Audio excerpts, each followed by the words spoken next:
Good evening, ladies and gentlemen. How are we getting on? Welcome to a brand new Fallout 76 video.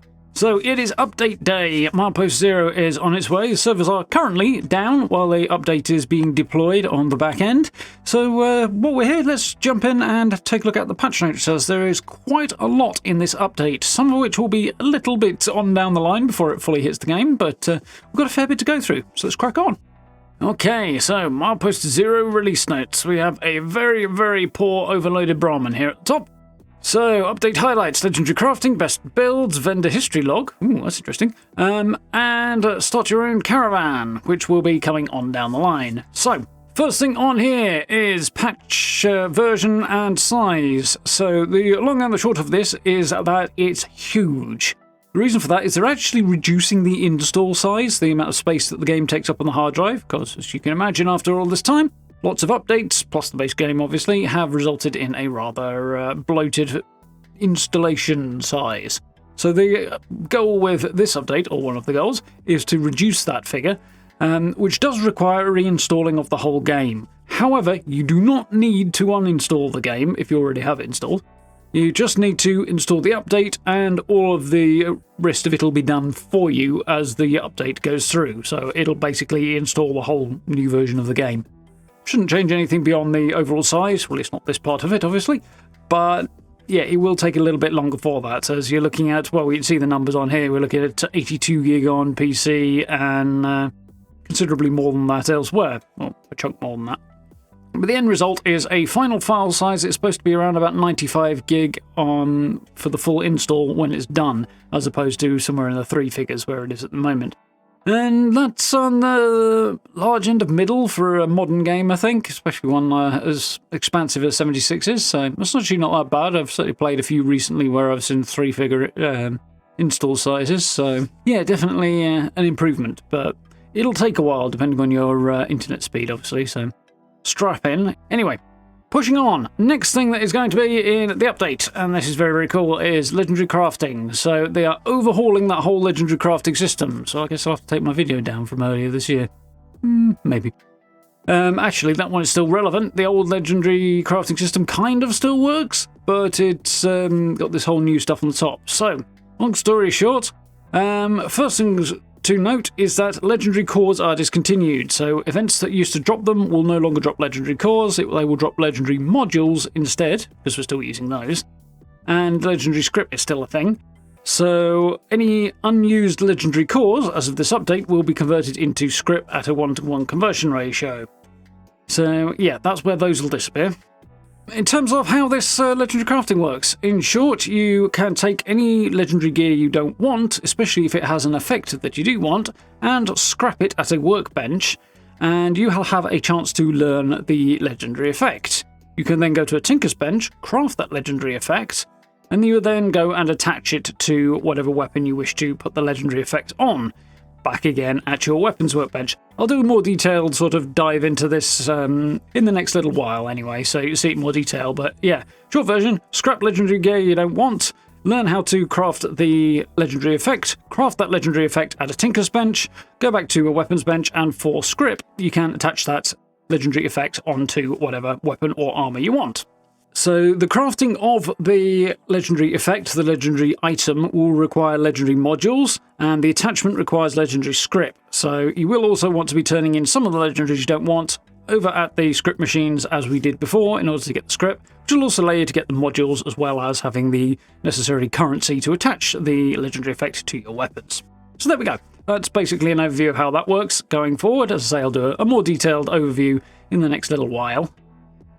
So, the next feature is best builds. This is an interesting one, certainly for those who like viewing other people's camps and stuff like that, and I think I will probably sort of reinvent a series on this subject and show off a few best builds as every so often as we get the opportunity.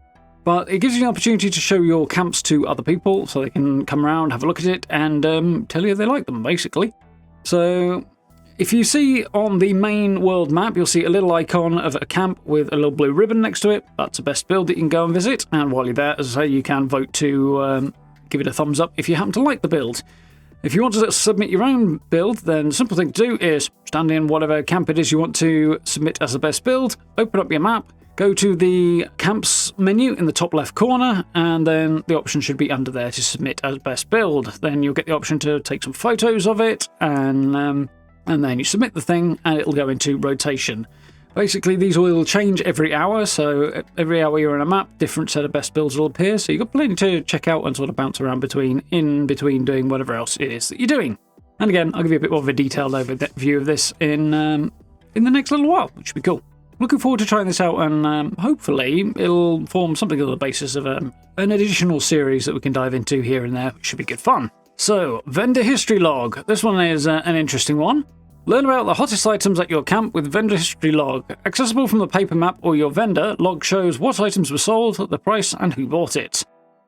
Vendor history log only stores transactions that happen during your current play session. After your session ends, the log will be cleared, so you'll have a fresh log when you start playing again.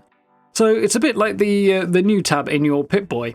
When it's only for that current play session, when you change servers, it's wiped and everything is still there. It's just in the other menus, but it's not highlighted as a new thing. Somewhat useful if you want to know what was going on and keep an eye on sort of prices that you're selling things for. On the whole, I think it's sort of a nice little additional bit of information, but probably not the most exciting change in there. So, a bump in the road arriving later this month. So this is the caravan running mechanic. If you head down to Skyline Valley, right at the bottom of the map, where you'll sort of see the road disappear out the bottom of the map, there is Milepost Zero, which is a Blue Ridge caravan trading outpost.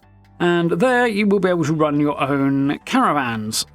However, this is going to be later on in September because they've got a last few creases to iron out, so this is not as of day one of launch. Obviously, I will let you know when they actually do update the features, so notification bell, all that good stuff, and then you'll know when I upload a heads up on that. But yeah, it's quite a fun feature. Basically, there is a very mini lead-in quest to it that takes place at one of the lookout towers, sort of over on the eastern side of Skyline Valley. That leads you on to Milepost Zero. You get a bit of an introduction, and you can basically, for a nominal insurance fee investment of caps, escort a Brahmin caravan around a section of Skyline Valley, and you defend it from various attacks from different types of things. It's not too bad. Some of the sort of final attacks, the boss, for want of a better word, it's not really a boss, but closest to it, there will be problematic potentially, because the Brahmin get a bit squishy, but you can upgrade that, so it's not so bad. There are unique vendors that will join your outpost at Milepost Zero, and you can then trade with them for unique gear that you won't be able to get anywhere else. And you can upgrade it and change the appearance inside the Milepost Zero location as well as you go on. It's an instanced interior. It's quite fun. At kickoff, I believe there's going to be 4 vendors that you can get in there, or 4 individuals that you can recruit, and then subsequently in updates down the line, Bethesda will add more with more features and things to sort of pack out that feature, which should be pretty interesting. There are different scales of caravans you can run as well, and the larger the caravan, obviously the more rewards you get, but the greater the cost and therefore investment risk for running that caravan. These will pop up on the map, by the way, in Skyline Valley with a Brahmin icon, and they will basically be public events, so everybody can dive in and help escort the caravan and get some benefits from it, but the person who actually organises it and launches the event, as it were, is going to be the one who gets the largest portion. But yeah, it's a fun feature, and we'll dive into it in a whole chunk more detail a bit nearer the time when it's actually going to release, because obviously there's not much point right now because the feature's not there. So, moving on. We have a fair chunk of combat rebalancing. So Bethesda have been working on this for a while. They plan to just sort of overhaul bit by bit the combat system and tweak things to give a more even experience, so that there's a challenge for everybody to a certain extent, but not too much of a challenge. Bethesda's idea of a challenge, mine tend not to align, but hey-ho, it is what it is. Obviously don't want to make it unapproachable to newer players, so fair enough. But yeah, the major focus here is a shift in damage over time effects, particularly fire damage and poison damage. Fire will be doing more damage in a shorter space of time, even though it's still damage over time. And poison will be doing more overall damage, but it'll take a lot longer to do it. So there you go. So that will affect any weapons that do either fire or poison damage, and also any enemies that happen to deliver those kind of damages as well. Again, the idea is to give it a bit of a better overall balance as you progress through sort of the leveling up experience. So, here is a look, and you might want to pause this, at all of the weapons with sort of changes, see if there's anything you're using here that might want to consider that has some changes. There's a couple that leap out, like Holy Fire there. Plasma gun stuff as well. Ultrasight Gatling lasers, there's one for me. And a few other bits and pieces as well. So you can have a rummage through those. So there's some changes as well to different armor and weapon types as well that just kind of tweak things a little bit. A little damage increase here and there. Gauss shotgun, for example, and some of the grenades.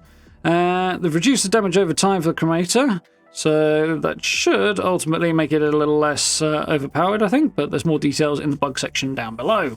So they have... Oh, there's a couple of changes here that are particularly interesting because they affect the railway rifle, which does, I think, overall constitute a bit of a nerf to it, but it is fairly powerful anyway, so it is what it is. Recoil and base action point cost have been reduced, which is technically a buff, but they've also reduced the fire rate and removed the action point cost reduction for the automatic piston receiver, so the automatic version of the railway rifle. So basically, it'll fire slower and cost more to do it in VATS, so definitely making it more of a free aiming centric weapon, but also making it a little bit less overpowered because it can get that way on occasion. So we've got a few creatures here that are getting some changes, and again, it's to kind of... It goes with the poison and fire changes, but also changes the threat level of them, so hopefully they'll be more consistently dangerous equally across the board. We'll have to see how that actually pans out, of course, but now you're going to find that not only have the actual damage resistances and presumably damage output as well changed a little bit, but so have their vulnerabilities, so certain effects like fire or poison will be more effective against certain creatures. It was definitely something that was needed because some things were just kind of universally useless against most creatures because they just resisted it. That should be less of an issue now, for at least some creatures anyway. So here is a list of the changes as well there. Got a couple of tweaks to perks here if you're into the endurance ones. These are probably not the most widely used ones, but they do have their uses. Vaccinated will now increase disease resistance from all sources based on your endurance stat. It's been previously very, very unreliable, that perk, so hopefully that'll make it a bit more useful. Thirst Quencher increases action points while not diseased based on your endurance stat, assuming you're hydrated, I assume that means. Interesting. Iron Stomach increases damage reduction while not diseased based on endurance, so that's a significant change to the way both of those works because it had to do with RADs more than anything else received from eating and drinking before. Now you'll get better benefits than you had before, which is quite a good change actually. It makes those significantly more useful than they were. And Natural Resistance increases your energy, fire, cryo, and poison resistances when not diseased, making the disease sort of function considerably more interesting, and assuming you want to use one of these perks anyway. Which is quite cool. So we've got a little tweak here to the region bosses as well. If you're a VATS player, this will affect you. Basically, critical attacks and damage over times were bypassing more of the creature's damage reduction than intended. This applies to the region bosses, which is the nuke-based bosses, so the Scorchbeast Queen, Wendigo Colossus and Earl, and the Ultrasight Titan. So basically they will be more resistant to damage than they were previously, sort of overall, but specifically affecting VATS. So there we go. And we get into bug fixes. So as per usual, I'll scroll down this and then you can have a look and pause yourself, and of course I'll link all this down below, but I'll just pick out a couple of bits and pieces here that are particularly interesting from my own point of view, and then we won't be here all night, hopefully. So first one is one that people have mentioned a lot in comments, and that's a camp change. Plank partitions and junk walls not appearing in the build menu and being unable to be edited. So this was an issue with the Prickett's Fort set that have sort of interacted with those existing items. They should now be fixed and functioning, which is awesome. There's a couple of issues with the Fort Fortress pack, so that's kind of related to the same thing, where things weren't snapping together properly. They should now function as intended. So they've made an adjustment to damage modifiers for creature weak points, so headshots and the like, which will result in additional damage dealt to creatures when weapons with lower damage per hit are used. So things like automatic weapons versus low shot, high damage weapons, you know, those single shot type weapons. So that's good for those of us who use automatic weapons and aim for the head and stuff anyway. So that's quite a cool change. It should up your damage output for those, because some of them can feel a little bit underpowered at times, so that's quite cool. Damage over time effects now scale with bonuses to weapon damage. Definitely good. That kind of aligns with everything else that they've been doing on the damage front with this update. Okay, so there's a whole bunch of stuff in here that is somewhat vague in terms of its description of exactly how things apply. But there's one here that's particularly interesting. It's fixed an issue where certain effects, such as damage over time and Vampire's Legendary mod, could stack when applied multiple times simultaneously on the same target, particularly affecting shotguns, but could also occur with two-shot weapons and multi-shot chromator.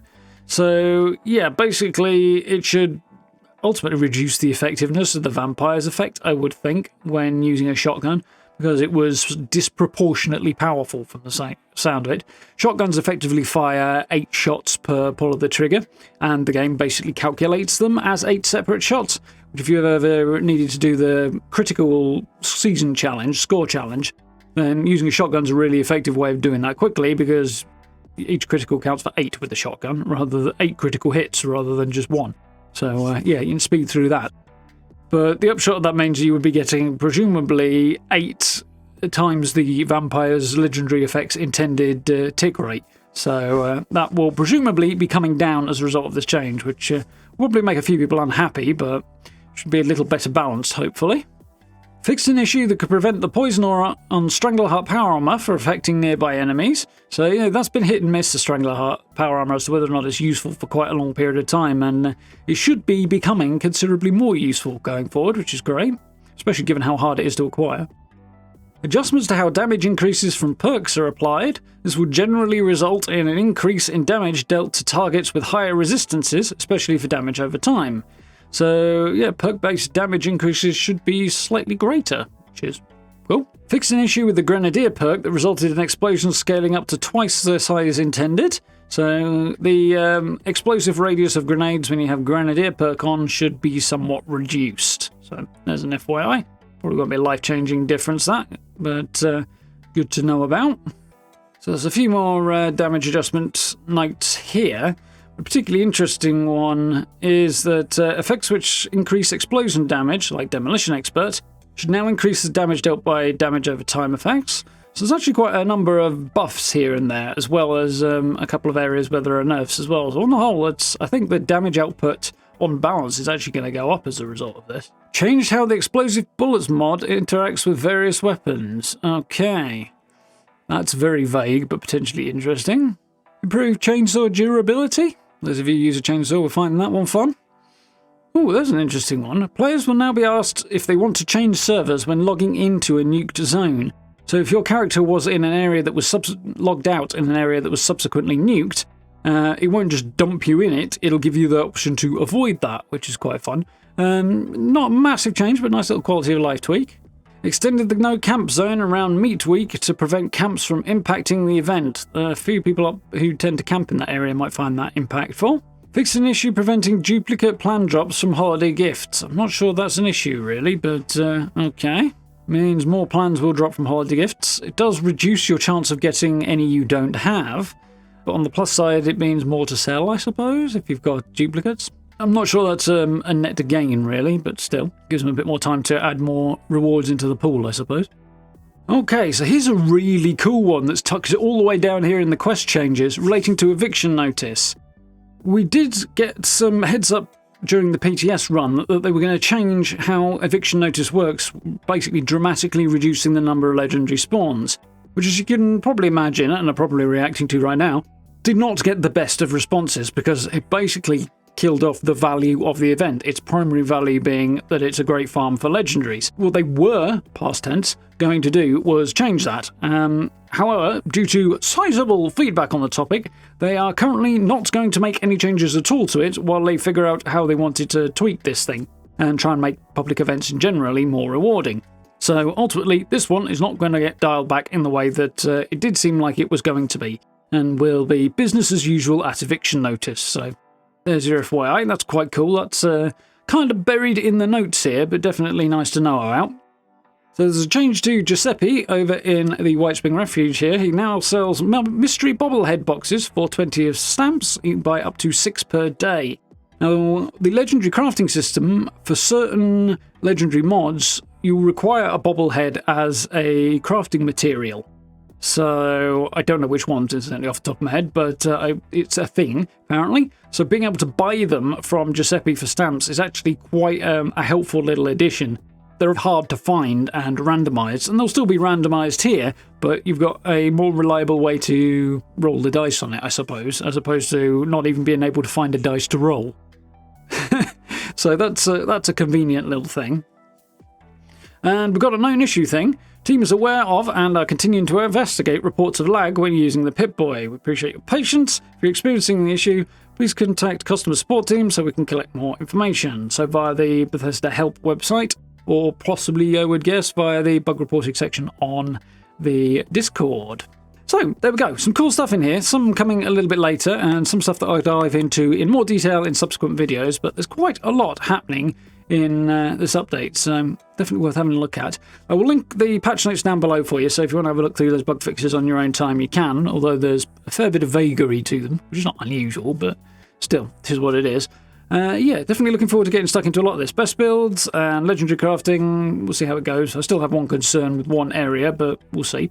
One thing that I was really hoping to see in here that is not mentioned anywhere is I wanted to see changes made to things like cremators and the Fat Man and the nuclear launcher and some other stuff as well.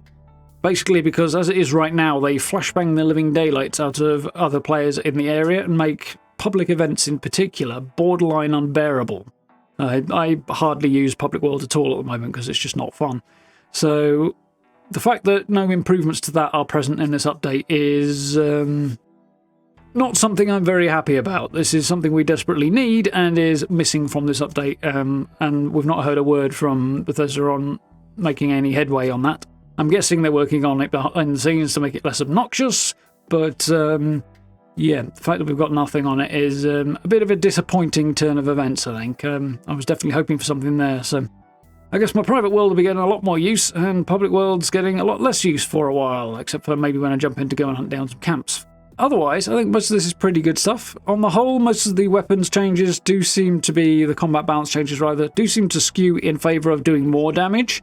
There's a few bits that are less, but there's also some resistance changes and damage output increases to enemies as well, so it'll be interesting to see how the balance feels once we get back into the game. So, I hope you folks found this useful and informative. If you did, please do consider dropping subs and likes. I very much appreciate. Down below, as always, social media links and channel memberships if you want to support the channel that way, and of course, link to the patch notes. I very much appreciate. If you get a chance as well, join us for live streams too, playing 76. Working our way through Fallout London as well, and I've been having a really good time playing the Stalker series at the moment, so if you want to check that out, do join us for those. But for now, thank you very much for watching. I look forward to speaking to you all very soon.